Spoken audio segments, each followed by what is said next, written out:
So very good morning to all my dear students. Today we are going to discuss about quadratic expressions.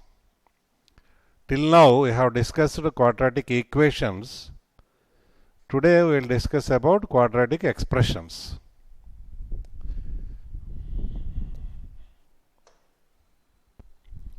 So quadratic expressions.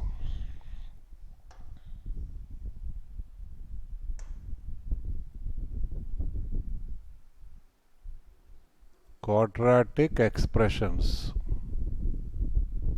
So in this chapter there are three parts. First quadratic equations, then quadratic expressions, and lastly quadratic inequations or inequalities.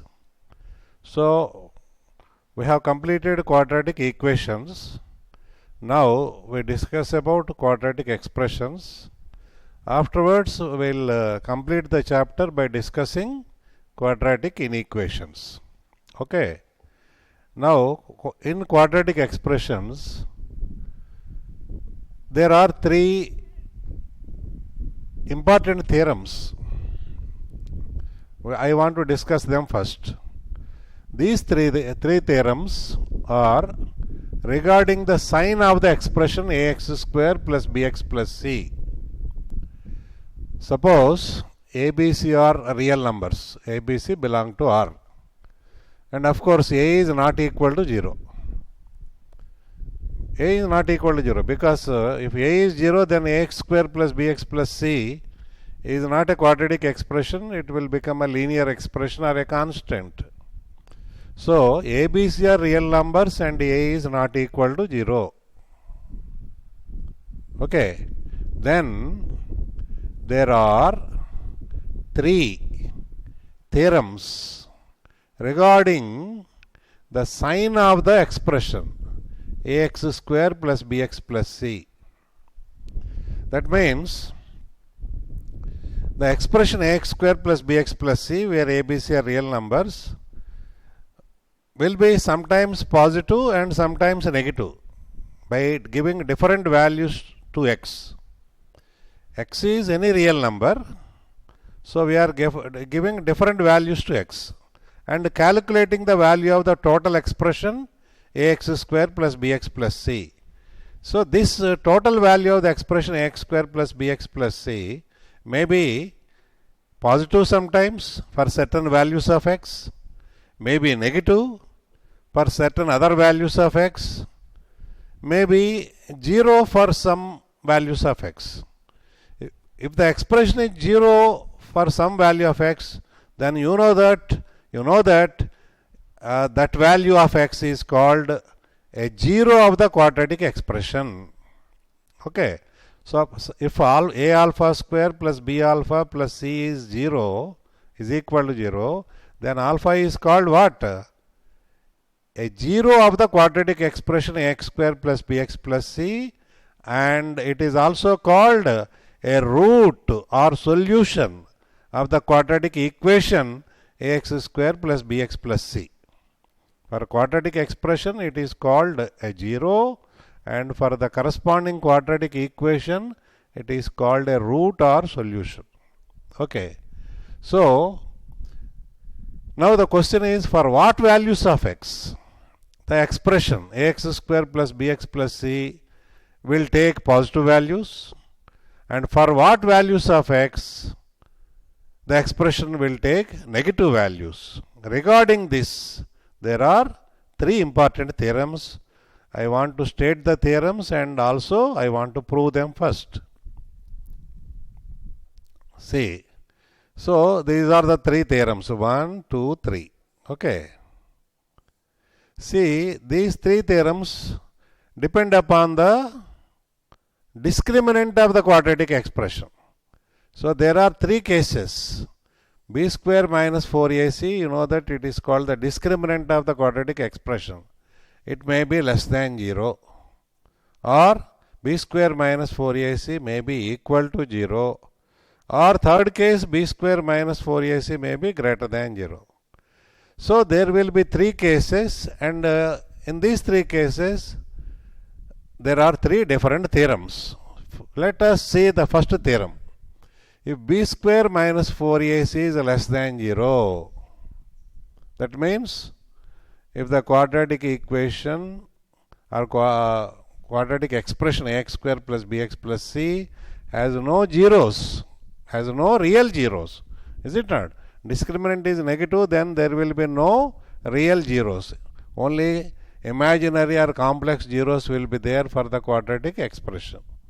So in that case, if b square minus 4ac is less than 0, then according to this theorem, what? Then a and ax square plus bx plus c will have the same sign for all values of x belonging to R. For all values of x belonging to R. So if the discriminant is negative, then you give any value to x, a and the expression ax square plus bx plus c will have the same sign always. That means if a is positive, ax square plus bx plus c will be positive, and if a is negative, ax square plus bx plus will be negative for what values of x? For all values of x, whatever may be x. If a is positive, the expression is always positive. If a is negative, the expression is always negative. This is theorem number 1. Okay. Next. Second case is, suppose b square minus 4ac is 0. Then you know that the quadratic expression will have two real and equal zeros. Okay. Two real and equal zeros. If the discriminant is 0, then the quadratic expression will have two real and equal zeros. In that case, a and ax square plus bx plus c will have the same sign for all values of x belonging to R, except x is equal to minus b by 2a, for which the expression will be equal to 0. So that means if b square minus 4ac, that is the discriminant, is equal to 0, in that case, for only one value of x, that is x is equal to minus b by 2a, x is equal to minus b by 2a, the expression ax square plus bx plus c will be equal to 0. So minus b by 2a is the what? It is the 0 of the quadratic expression. You know that discriminant is 0. The quadratic expression has two equal zeros, is it not? Two equal zeros. So that equal 0 is nothing but minus b by 2a. If you give that value to x, then the quadratic expression will become 0. And 0 has no sign. 0 is neither positive nor negative. So if you ask what is the sign of the expression when x equal to minus b by 2a, there is no sign, we have to say. Is it not? Then because the expression is now 0 and 0 is neither positive nor negative. Except this value for any other value of x. You give any other value of x to x in the quadratic expression ax square plus bx plus c, then whatever sign a will have, the expression also will take the same sign. That means if a is positive, the expression will be positive. If a is negative, the expression will be negative. For what values of x? For all real values of x except one value. That one value is what? X is equal to minus b by 2a. For that exceptional value minus b by 2a, the expression will take the value 0, and 0 has no sign. It is neither positive nor negative. The third case is b square minus 4ac greater than 0. Suppose the discriminant is positive. Then you know that the quadratic expression will have two real and unequal zeros. Two real and unequal, distinct we say. Two real and distinct zeros. Say alpha and beta. So if b square minus 4ac is greater than 0, then the expression ax square plus bx plus c will have two zeros which are real and distinct. Distinct means unequal. So real and distinct. Say alpha and beta. Alpha and beta are two real and different zeros of the quadratic expression, because in this case b square minus 4ac is greater than 0. Because they are different real numbers, alpha and beta, so one will be smaller, other will be bigger. So let us assume that alpha is the smaller zero and beta is the bigger zero, alpha less than beta. Then according to this theorem, let us see what happens in the next page. Then so on the number line, let us plot these two zeros. This is the number line. Alpha and beta are two zeros of the quadratic expression, because b square minus 4ac is greater than 0, and we are assuming that alpha is less than beta. Okay. Therefore, on the number line, alpha will be on the left side, beta will be on the right side. Then, according to this theorem, if you give any value to x in between alpha and beta, see, if alpha is less than x, less than beta, means if alpha x takes any value somewhere between alpha and beta, then what happens is a and ax square plus bx plus c will have opposite signs. That means if x is given any value between the two zeros, then if a is positive, the expression ax square plus bx plus will be negative. And if a is negative, then the expression ax square plus bx plus c will be positive. That means they will have opposite signs. A and ax square plus bx plus c will have opposite signs, provided what?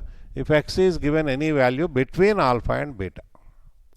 Okay, that is the first case. Second case, if x is less than alpha, suppose x is given any value here. I will use blue color. Okay. Suppose x is given any value here, less than alpha. On the left side of alpha means less than alpha. Or x is given any value greater than beta. So now we are giving values to x not in between alpha and beta, but outside the interval alpha beta, means x is either less than alpha on the left side of alpha, or x is on the right side of beta, means x is greater than beta. So if x is less than alpha and x is greater than beta, then a and the quadratic expression ax square plus bx plus c will have the same sign. That means if a is positive, expression will be positive. If a is negative, expression will be negative. Provided, in which case, if x is given any value not in between alpha and beta but outside that interval, that means either on the left side of alpha or on the right side of beta, then a and ax square plus bx plus c will have same sign. Whatever sign a has, the expression also will have the same sign. If a is positive, expression is positive. A is negative, expression is negative.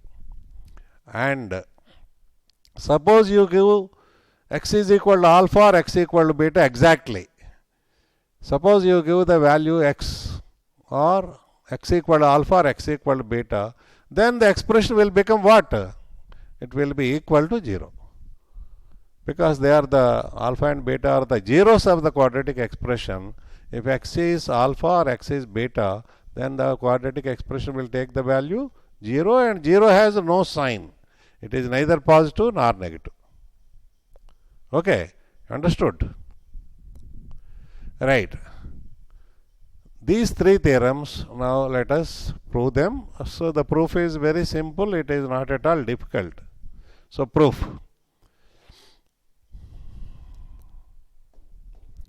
So given a, b, c are real numbers, okay, and a is not equal to 0. Okay, a, b, c are real numbers, a is not equal to 0. then what we are doing is we are taking the quadratic expression x square plus bx plus c and I am taking a common. In the bracket I get x square plus b by a into x plus c by a. Okay. So a in the denominator, b by a, c by a, but there is no problem because a is not equal to 0. If a is 0, then denominator 0 is not possible, then there will be a problem. Because a is not equal to 0, there is no problem. In the bracket we have this. So in the bracket, whatever it is there, I am making it a perfect square. To make perfect square, what should we do? I am telling you. See, x square is there plus b by a into x is there. To these two terms, what should be added so that the sum of the three terms will become a perfect square? You should add what? X coefficient by 2 whole square. What is the x coefficient here? B by a. Okay. X square plus b by a into x. To this, what should be added to make them perfect square? What is the x coefficient? B by 2a. What is half of that? X coefficient is b by a. What is half of that? B by 2a. So b by 2a whole square we have to add. That is what should be added. X coefficient by 2 whole square. Okay. For example, x square plus 7x is there. What should be added to make it a perfect square? X coefficient 7 by 2 whole square. That means what? 49 by 4. Should be added and of course subtracted also. Then the three terms will make a perfect square. So in the bracket, what I am adding is x square plus b by a into x is there. So I am adding b by 2a whole square extra. Okay. And already c by a is there. I will write c by a. Because I have added this quantity extra, I have to subtract it. So that is nothing but minus b square by 4a square. Now from here to here, you will get a perfect square. So I am taking this to the a to the left side. That means I am dividing by a both sides. So ax square plus bx plus c by a is equal to what? These three terms, they will form x plus b by 2a whole square. You can check up. X square first term, b by 2a whole square last term, plus 2 into x into b by 2a, you will get the middle term. Okay. And I am simplifying these two terms. What is the LCM? 4a square. Above in the numerator, I will get 4ac minus b square. So, ax square plus bx plus c by a, left side, is equal to what? X plus b by 2a whole square plus 4ac minus b square by 4a square. Okay. Same thing I am repeating on the next page. Please see. Next page we are going. So same thing. Ax square plus bx plus c by a is equal to x plus b by 2a whole square plus 4ac minus b square by 4a square. Okay. Then, first case. That is, there are three theorems. First case means first theorem. Second case, second theorem. Third case, third theorem. First case, b square minus 4ac less than 0. Discriminant, suppose it is less than 0. B square minus 4ac less than 0, then multiply by minus 1. 4ac minus b square will be greater than 0 then. Okay. B square minus 4ac, if it is negative, then if you multiply by minus 1, that is 4ac minus b square will be now positive. So, here what happens? 4ac minus b square numerator is positive. 4a square denominator is also positive. 4a square. A square is positive.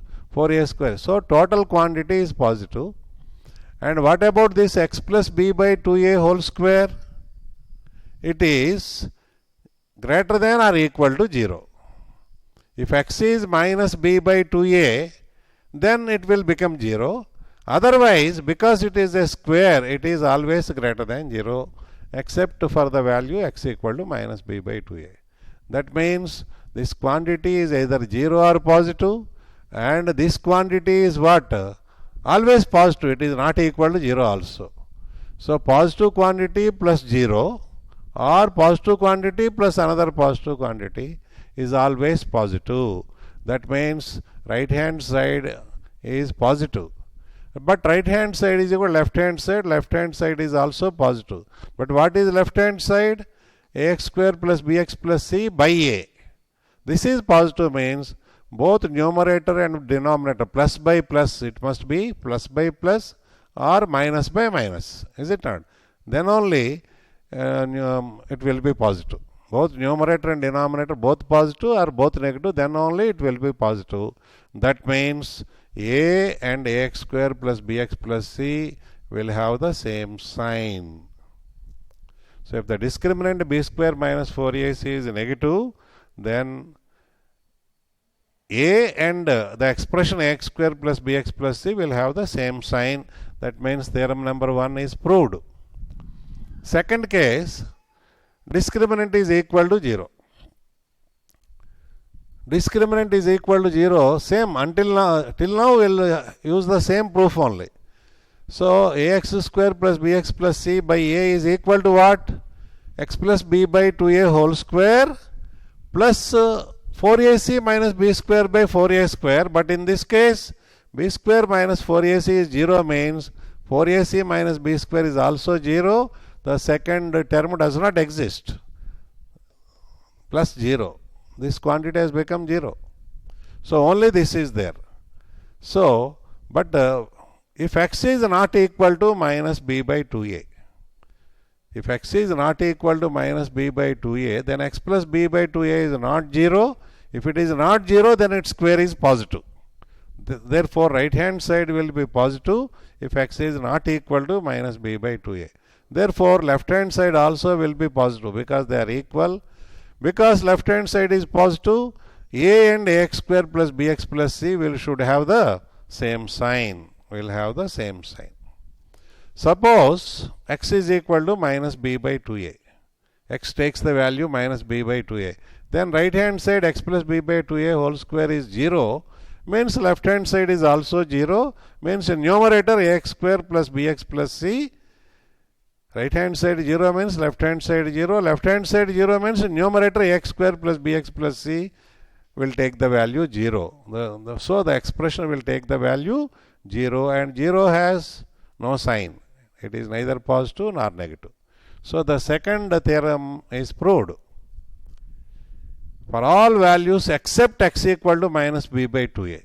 That is what the theorem number 2 says, is it not? Except x equal to minus b by 2a, if you give any value to x, then the expression and a will have the same sign. So that is what we have proved. And for, of course, x equal to minus b by 2a, the expression will take the value 0, and 0 is neither positive nor negative. Now, third case, let us see in the next page. Okay. Suppose b square minus 4ac is greater than 0. So this is the third case, greater than 0. Then you know that discriminant is positive, means you know that x square plus bx plus c will have two real and distinct zeros. The corresponding quadratic equation will have two real and distinct roots. Suppose the two roots are alpha and beta. Because they are different roots, one will be smaller, other will be bigger. So alpha is suppose smaller root and beta is bigger root. That means alpha is less than beta. Let us assume. So if alpha and beta are the zeros of the quadratic expression ax square plus bx plus c, already we have proved that ax square plus bx plus c can be written as a into x minus alpha into x minus beta. So please refer to earlier lectures. So I have proved this.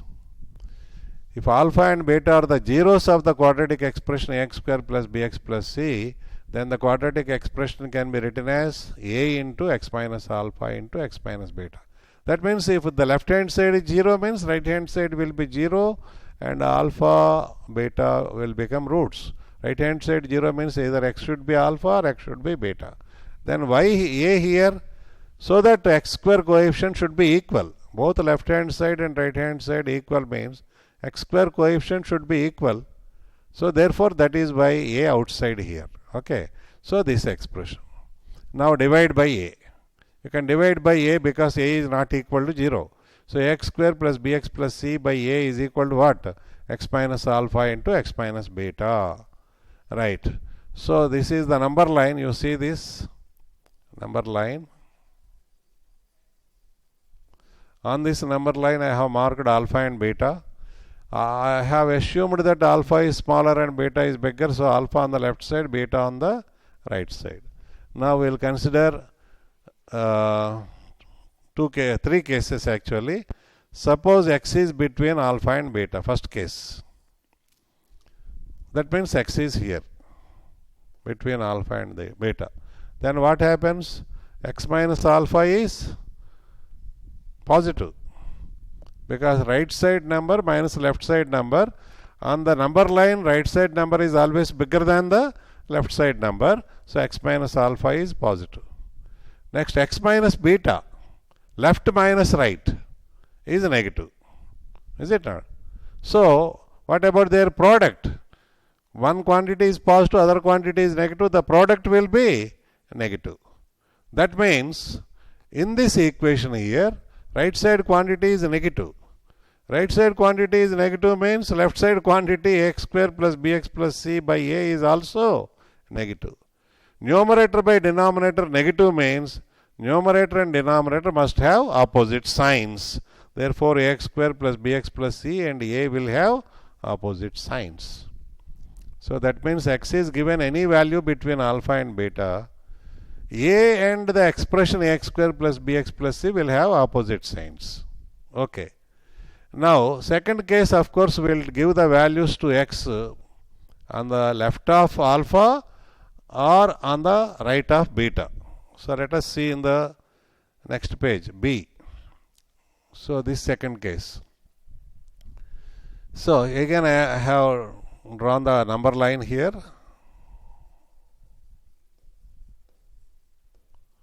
Suppose x is here. So that is the case, second case. Suppose x is less than alpha. X is on the left side of alpha. Then what about x minus alpha? Negative. Left minus right is negative. What is x minus beta? That is also negative. But their product, negative into negative, will become positive. But this is the right hand side of the equation. Similarly, if x is given any value greater than beta here, then what happens? X minus alpha, right minus left, positive. What about x minus beta? Right minus left, that is also positive. So what about their product? X minus alpha positive, x minus beta positive, the product will be positive. So here in the first case, both are negative, x minus alpha, both are negative, their product is positive. Here in this case, x minus alpha, x minus beta, both are positive, therefore their product is positive. Therefore, in both the cases, x minus alpha into x minus beta is positive. Negative into negative or positive into positive. Total, finally the product will be a positive. But this is our right hand side of the equation. Is it not? Previous page you see? Previous page. So this is the equation I am referring to. So right hand side is positive. So therefore left hand side also must be positive. Let us go to the next page. So in this case, in both these cases, whether x lies on the left of alpha or on the right of beta, then x minus alpha into x minus beta positive means ax square plus bx plus c by a is also positive.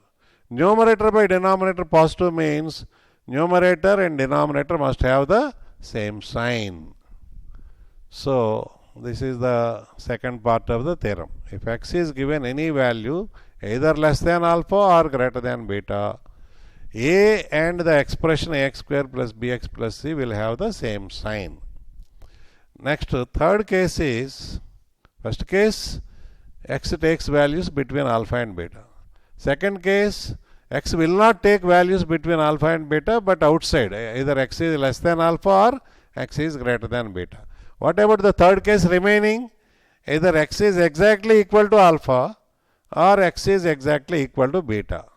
Then what happens to the expression x minus alpha and x minus beta?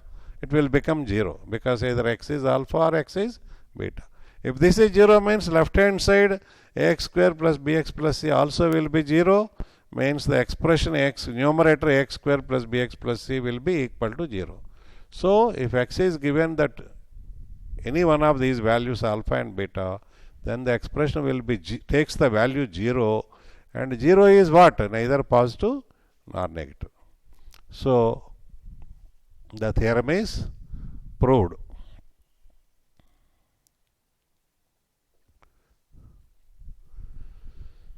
So the three theorems have been proved.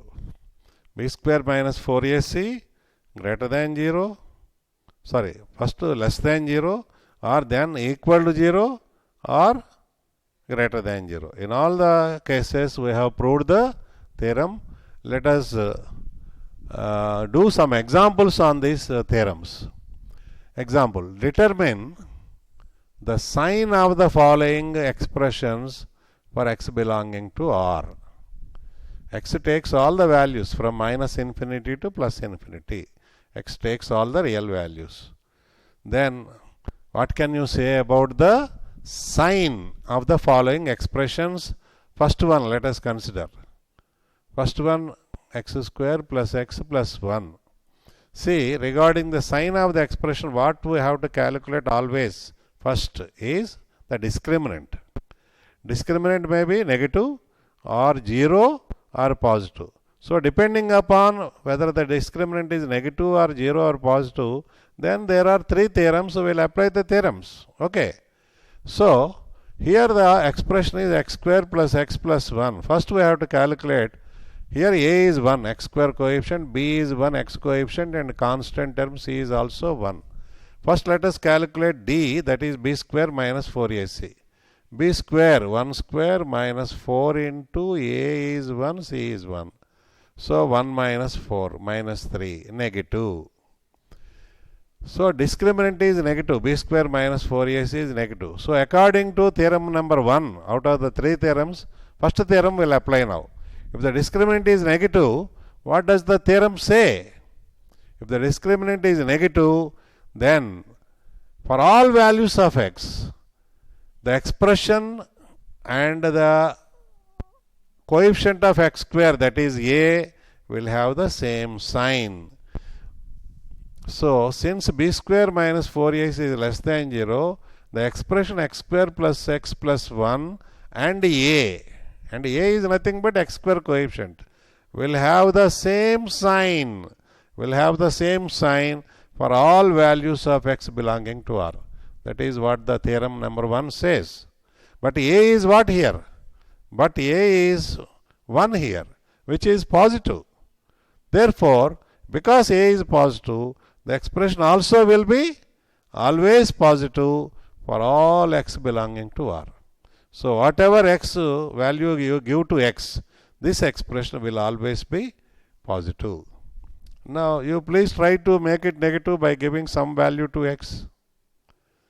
So x square plus x plus 1. Try to make it negative by giving some value to x. You will fail. You cannot make it negative because according to this theorem, because a is positive, x square coefficient is positive and the discriminant is negative, the expression is always positive. So x square you cannot make negative, is it not? 1 also, that is fixed quantity, it is a positive quantity, you cannot change it. So to make it negative, what you have to do? Only x. Suppose I give x is equal to minus 100. To make it a big negative number, I am just trying to make it a big negative number by making x equal to minus 100. Then I will get a slap here. Minus 100 whole square is what? Plus 10,000. So 10,000 minus 100 plus 1. It is positive only. So you cannot make this expression negative because it is against the theorem. What is the theorem? Discriminant is negative. Therefore, A and expression will have the same sign. A is 1 positive, so therefore the expression also always positive. This is first method. So let us see the second method. Second method is also very interesting. Perfect square method. X square plus x plus 1. So I will take x square term and x term. So what should be added to these two terms to make it a perfect square? I have told you already. X coefficient is what here? 1. Half of that, 1 by 2, whole square. That means 1 by 2 whole square is 1 by 4. So I have to add 1 by 4. But already 1 is there. Out of that I have taken 1 by 4. So what will remain? 3 by 4. Because 1 by 4 plus 3 by 4 is nothing but 1. This 1 I have split up into two parts. So first three terms, x square plus x plus 1 by 4 will become a perfect square. What is that? X plus 1 by 2 whole square. You can check up. Okay, plus 3 by 4. What about this x plus 1 by 2 whole square? It is 0 or positive. So always remember, a square is always non-negative. Non-negative means it can never be negative, but it can be either 0 or positive. If a quantity takes the values 0 or positive, then we say that it is a non-negative. A square is always non-negative. It is either 0 or positive. So when will it become 0? When x is equal to minus half. When x is equal to minus half, then minus half plus half is 0, 0 square is 0. Then only it will become 0. Otherwise, if x is any other value, x plus half will be not 0 but either positive or negative. But either a positive or negative, because square is there, it will be always positive. So that means what? To 3 by 4, this is 3 by 4, which is positive. We are adding 0 or a positive quantity. So 3 by 4 plus 0, positive. 3 by 4 plus positive is also positive. Therefore, x square plus x plus 1 is always greater than 0, whatever may be x. For any real value of x, this expression is always positive. Okay. Let us see the second example, x square minus 5x plus 6. Okay, x square minus 5x plus 6. So we are discussing the sign of this expression, is it not? For what values of x, this expression will be positive. For what values of x, this expression is negative. So first we have to calculate what? Always the discriminant. So here a is 1, x square coefficient 1, b is minus 5, c is constant term 6. First let us calculate d, b square minus 4ac. b square minus 5 whole square minus 4, a is 1, c is 6. 25 minus 24, 1, positive. So discriminant is positive. So this is the third theorem. Discriminant negative, first theorem. Discriminant equal to 0, second theorem. Discriminant positive, third theorem. Regarding the sign of the expression, there are three theorems. So discriminant is positive. What does it mean? If the discriminant is positive, then the quadratic expression will have two real and unequal zeros, alpha and beta. So one of them will be smaller, other one will be bigger. Let us find them. So since discriminant is positive, x square minus 5x plus 6 will have two real and distinct zeros, two real and unequal zeros. What are they? We can easily find, because this is a simple expression, x square minus 5x plus 6, which can be written as x minus 2 into x minus 3. Simply anybody can write it easily, anybody can factorize it easily, x minus 2 into x minus 3. Therefore, x is equal to 2 or x equal to 3 are the two zeros. So alpha is equal to 2, beta is equal to 3. So distinct zeros, and alpha is less than beta because 2 is less than 3. So these are the two zeros. Okay. Then what about the theorem? If alpha and beta are two distinct zeros of the quadratic expression, if x is given any value between them, then a and the expression will have opposite signs. Okay. So that means between 2 and 3, if x is given any value, see this case, for x between 2 and 3, 2 less than x less than 3, a and the expression will have opposite signs. But a is what here in this case? 1. A is 1, which is positive. So therefore a and expression will have say opposite signs, means because a is positive, the expression x square plus 2x minus 6 will be negative. So if you give any value to x between 2 and 3, the expression takes negative values. Okay. Then second part, not between 2 and 3 but outside. That means if x is less than 2 or x is greater than 3. Not between 2 and 3 but outside that interval. Means what? X is either less than 2 or x is greater than 3. Then according to the theorem, what happens? A and the expression will have same sign. Because a is positive in this case, a is 1, is it not? A is 1 here, so a is positive, the expression also will be positive.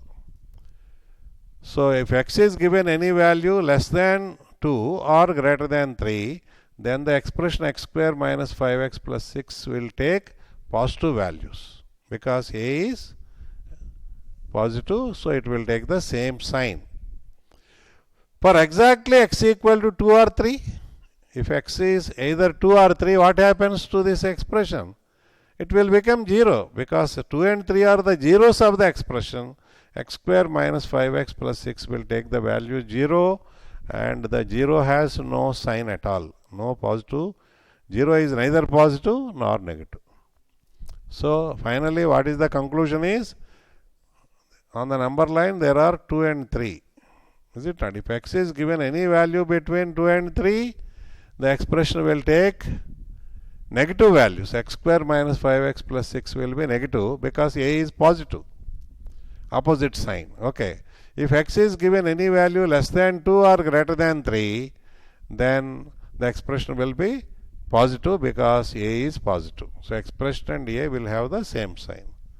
Either x equal to 2 or 3, the expression will become 0, and 0 is neither positive or negative. Second case, second method, x square minus 5x plus 6 has real roots, x minus alpha into x minus beta, and alpha and beta are nothing but 2 and 3. So I am plotting the two values on the number line, say 2 and 3. Suppose x is given any value in between. What happens? X minus 2, positive, because right minus left, positive. What about x minus 3? Negative, because left minus right is negative. What about one is positive, other one is negative, means product is what? Negative. So x square minus 5x plus 6 is negative. Similarly, if x is given any value here less than 2, then x minus 2 is negative, x minus 3 is negative. Negative into negative, positive. Or x is given any value greater than 3, then in that case x minus 2 is positive, x minus 3 is also positive. Positive into positive. So negative into negative or positive into positive, positive. So therefore x square minus 5x plus 6 will be positive if x is given any value less than 2 or greater than 3. If in between 2 and 3, if it is given, then one quantity is positive, other quantity is negative, therefore the product is negative. So this way also we can easily understand this.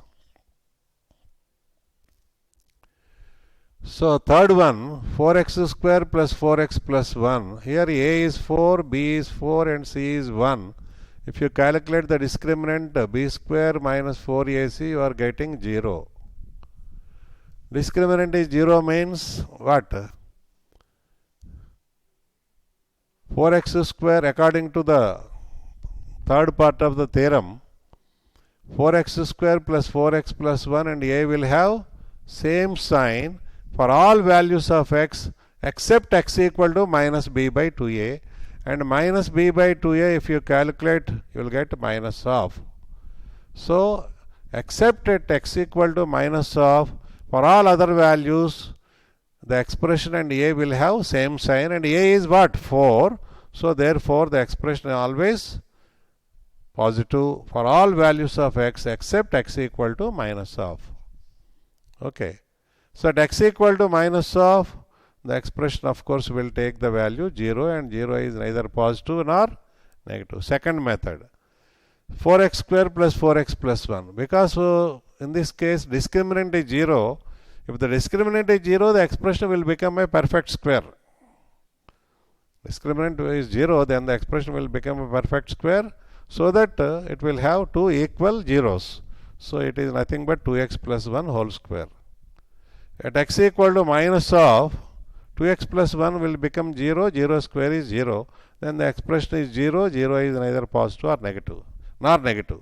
Any other value of x, 2x plus 1 whole square is always greater than 0. Okay. Next, lastly, fourth one, minus 3x square plus 2x minus 5. Here a is equal to minus 3, b is equal to, c is equal to minus 5. If you calculate discriminant, you are getting minus 56 negative. If the discriminant is negative, according to the first theorem, what? The expression, if discriminant is negative, the expression and a minus 3, a is minus 3, will have the same sign for all values of x. Because a is negative, the expression also will be negative for all values of x. So this expression minus 3x square plus 2x minus 5 is always negative, because its discriminant is negative and a x square coefficient is also negative. Second method, minus 3x square plus 2x minus 5, minus x square coefficient, whatever it is, you take it common. Then in the bracket x square minus 2 by 3 into x plus 5 by 3. So to first two terms, what should be added to make it a perfect square? X coefficient is minus 2 by 3, half of that minus 1 by 3 whole square must be added. So I am adding 1 by 9, minus 1 by 3 whole square, 1 by 9. 5 by 3 as it is I have written, because I have added 1 by 9 extra, I have subtracted 1 by 9. So first three terms will become a perfect square. So minus 3 into x minus 1 by 3 whole square plus 5 by 3 means 15 by 9 minus 1 by 9, 14 by 9. Then I have expanded minus 3 into first this one, 14 by 9, minus 14 by 3. Next minus 3 into this one, minus 3 into x minus 3 whole square. Minus 14 by 3 is a constant, you cannot do anything. But what about minus 3 into x minus 1 by 3 whole square? Including minus sign, minus 3 into x minus 1 by 3 whole square. What can you say about that? It is either 0. If x equal to 1 by 3, then it will become 0. Otherwise, it is always negative, is it not? Otherwise, it is always negative, because x minus 1 by 3 whole square is positive, into minus 3 is there. Therefore, it is negative. So, it is 0 or negative. So, minus 14 by 3 minus 0, negative. Minus 14 by 3 plus another negative quantity. Negative plus negative, negative. So, it is always negative. So, for all values of x. Okay. So we'll stop there. Remaining theorems, so there is one more theorem that we'll discuss in the next class. So we'll meet in the next class, that is tomorrow's live class. Okay.